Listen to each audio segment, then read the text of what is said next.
So my sister used to work in recruitment, and the things about recruitment, it's a very tough industry to crack. She used to source applicants for big time technology companies and try and get them employed. Long story short, she absolutely despised the job. It was something that really did not connect with her at all. Even though there was one day a week where she could work from home, she found the atmosphere, the rejection, absolutely draining. And on top of that, there was a lot of micromanagement, which to a lot of us is one of the most annoying parts of any job. Like, no one wants to be told what to do. There was even one person in her office who would get there early, leave late, look like an A4 piece of paper, had bags under his eyes, like a real attractive picture of health.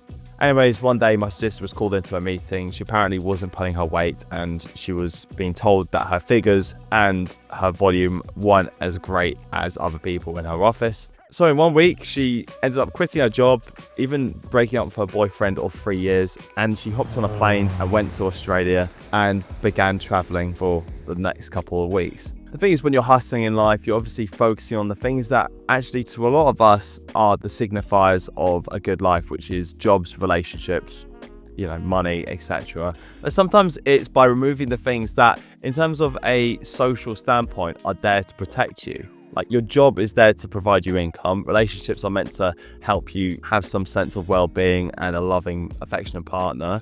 But sometimes it's by removing the net entirely. That's how you can actually move forward. Now, it's said that creativity thrives in stillness and nothingness. Creativity is fostered in the state of stepping away from the project, task, or issue at hand. So generally speaking, I think there's a lot of pressure on this generation as a whole.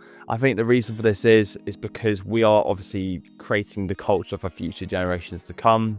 We're adopting new technologies and finding out ways to integrate them into jobs and different industries. So that being said, it's very easy to feel a little lost at times, especially where you are in life, because there's so much going on, there's so much pressure. We've all felt that feeling where we feel like we're not doing enough. This is mainly because when you take your foot off the gas, it's quite hard to get yourself going again, which can take you further away from your professional goals, and I think even more importantly, your personal goals, because those are the goals which are actually quite unique to you. However, all this self-sabotaging that happens, it's not something that a lot of us do intentionally.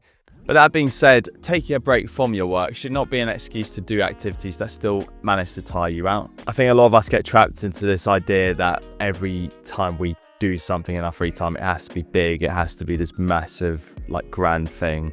We only live a short life, so I think being conscious of that a lot of the time can make you undervalue things like having a quiet afternoon, maybe just doing something simple. Thing is, you don't have to do that. You don't have to be so crazy all the time. You can take things a little bit slower. Now, there's something I've been conscious of recently, and it's this idea of sober tiredness. Now, you've probably not even heard of this time before. The reason being is that I've just come up with it. Bear with me here. So more recently, I've been a lot more consistent than over Christmas period with my fitness. I've been doing 4 or 5 workouts a week.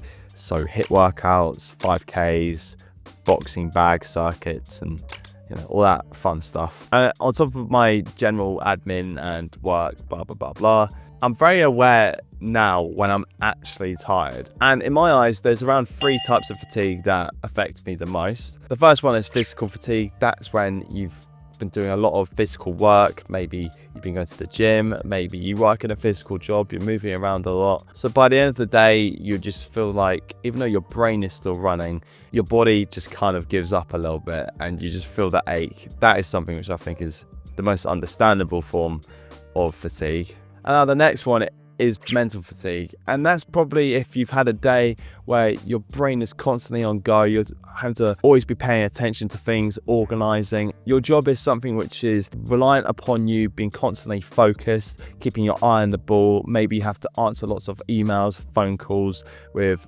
deadlines. That's something where I think mental fatigue affects you a lot more. Now, the final one is spiritual fatigue. And I would say that this is probably the hardest to understand, because you might not even be tired. You might not even be physically tired. You might just be so worn out and bored with what you're doing. And this might just be because of the routine in your schedule or the predictability of your life, that you just feel that it's not offering any excitement anymore. And that's where sober tiredness actually comes in. You're actually able to figure out, what is it that's making you tired? Is it the fact that things are getting a bit too boring at work? Is it the fact that you need to actually do something interesting. Maybe you just need to go to a museum. You need to go on holiday. Imagine on the weekend, you get absolutely drunk, like trolleyed, and then the next day, because you're craving all this junk food that gives you no energy, you just feel absolutely wiped out. In that situation, it can be very easy to feel that there's a problem with your job, that there's a problem with your family life, etc, etc. Now, I can't remember how exactly this quote goes, but I think it's something along the lines of, if you don't dedicate time to rest, your body will do it for you. That's why sometimes when you get so drunk, without even realizing what happens, your brain just goes and you just pass out. Whatever it is, just take a bit of time, take a break, and then figure it out. And this is something that Ali Abdaal has mentioned in his book, Feel Good Productivity, which is actually something that I'd really recommend. I don't know about you, I want to achieve lots of things in my lifetime, but I don't want to feel like it's an absolute slog, it's an absolute just mission trying to get anything done. And this is why this is really important. Now, Ali Abdaal in his book talks about the idea that hustle culture basically gets glorified. That's all well and good. There is some aspect of hard work that gets factored into how well you do in any field. And this is the idea, is that you have to find some way to integrate some form of play into your life.